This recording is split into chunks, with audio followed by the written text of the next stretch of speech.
మే నెలలో జరిగిన పార్లమెంట్ ఎన్నికల్లో డ్యూటీ వేయించుకున్న జిల్లా అదనపు కలెక్టర్ రాధికా గుప్తా సమర్థవంతంగా పనిచేసినట్లు హన్మకొండ జిల్లా కలెక్టర్ ప్రావీణ్య అన్నారు.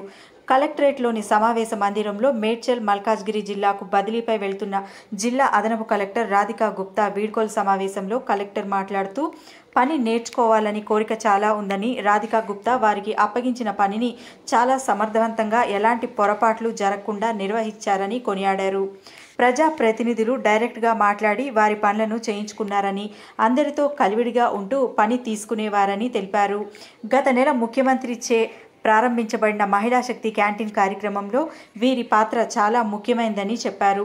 రాధికా గుప్తా ఇక్కడి నుంచి వెళ్లడం చాలా బాధాకరంగా ఉందని, వారు భవిష్యత్తులో ఉన్నత స్థానాన్ని పొందాలని ఆశిస్తున్నట్లు తెలిపారు. అనంతరం రాధికా గుప్తా మాట్లాడుతూ, తాను చాలామంది అధికారులతో కలిసి పనిచేసి చాలా నేర్చుకున్నానని, తాను విజయవంతంగా పనిచేయడానికి అందరూ సహకరించారని అన్నారు. మనమందరం ఒక టీమ్గా పనిచేయడం ద్వారా విజయవంతమైనట్లు తెలిపారు. మేడం దగ్గర పనిచేయడం చాలా సంతోషకరమైన విషయమే అన్నారు.